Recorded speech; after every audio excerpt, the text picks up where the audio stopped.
story. An Indian-American woman who, along with her husband, had been the inspiration behind Shahrukh Khan's film Swades, was stopped and asked by the police rather, if she was in the US illegally. An incident which comes amidst rising fears over President Donald Trump's immigration policies. Aravinda Pillalamarri, 47 years of age, was walking in our Bel Air neighbourhood on the morning of December 21st, a routine with her, when she said she was stopped by a Bel Air Police Department officer. A report in the Baltimore Sun said Pillalamarri, who was born in India but moved with her parents to the US when she was young, was asked by the police officer about what she was doing, and she replied that she was walking. The officer continued to ask several questions. When she asked why the officer was asking her so many questions, he replied because someone had called the police. Well, Geeta Mohan, in fact, Foreign Affairs Editor, is joining us live with further details on this story. Geeta, an absolute shocker, of course, coming in. Take us through the details of this incident which happened to Aravinda.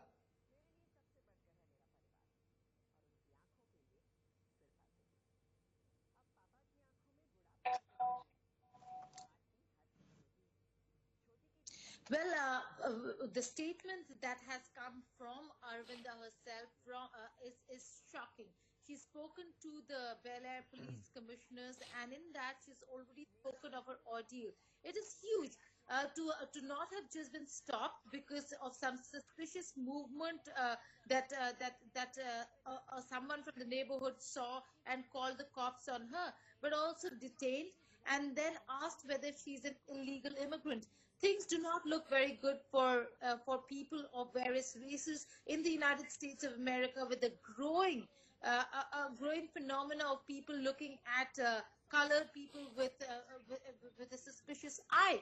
And in that, this is only a beginning. We know that Trump's recent policies and policy statements, as also executive orders, could bode not good news for the various communities that exist in the United States of America, or there to the extent that there could be, and there already has been a beginning of a movement that we've seen, Sundar Pichai coming out and condemning that entire executive order and decision of Donald Trump, already calling back over 100 of his employees who were posted out only because maybe of their reasons of their origin or their place of birth.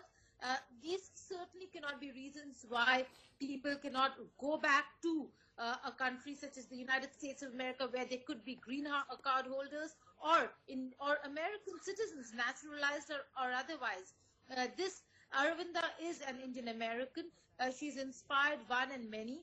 She has been working on US-India development projects. She has been an inspiration for many, and in that, to be questioned and caught completely unawares in the streets of her own colony, being questioned when she was out on a walk, certainly is something that the American community and society will have to ponder upon. Yes. Look at the response of the police chief. He said, while the questioning could be insensitive, it is not racial profiling. But on the other hand, if we listen to that which we have, listen into what Aravinda says about... In fact, Geeta, just stay with us. We do want to play out those sound bites now. One day, as I was taking my morning walk, I was stopped by the Bel Air Police and asked what I was doing. I replied that I was just walking. The officer asked where I lived. As I was only a short distance from my home, I pointed towards it. When he asked my name, I asked why I was being questioned, and he said that someone had called the police. Walking while brown, I asked. He said, no, nothing like that. Someone might have been concerned that I was lost. I asked for his card, which he gave me, and I reassured him that I was not lost. I also said, I respect that you are doing your duty, and we really appreciate the work the police department does. We hear about it at town meetings. I don't have a problem giving you my name, but I would like to know what my civil rights are in this situation. Well, Aravinda there, of course, elaborating on what really took place with her, her narrating her ordeal. Geeta, this would just allay the fears once again of the minority community, living at a time when President Donald Trump has taken over, and a lot of fears are there over what kind of stand he will take given his election rhetoric.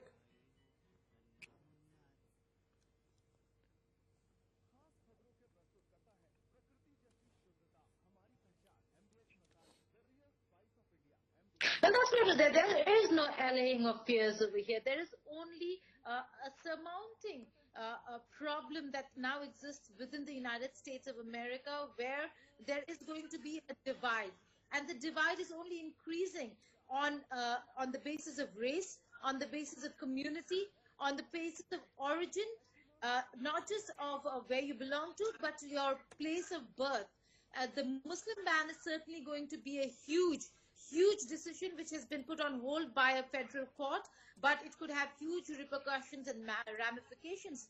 Look at the countries that he's looking at banning. Most of the countries have huge real humanitarian refugee problems. On the other hand, countries such that they do great business with, Saudi Arabia, the UAE, are kept out. So it's not an absolute Muslim ban, but they are looking at countries from where exists or where emanates the real humanitarian problem. And looking at color, looking at race, we've seen the kind of statements that have come in the past.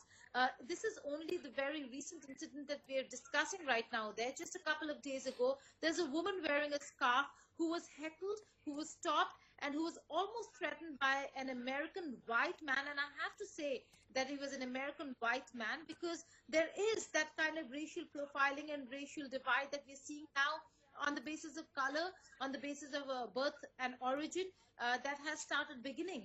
All right, I'm going to have to stop you there, Geeta. Thanks for joining us, because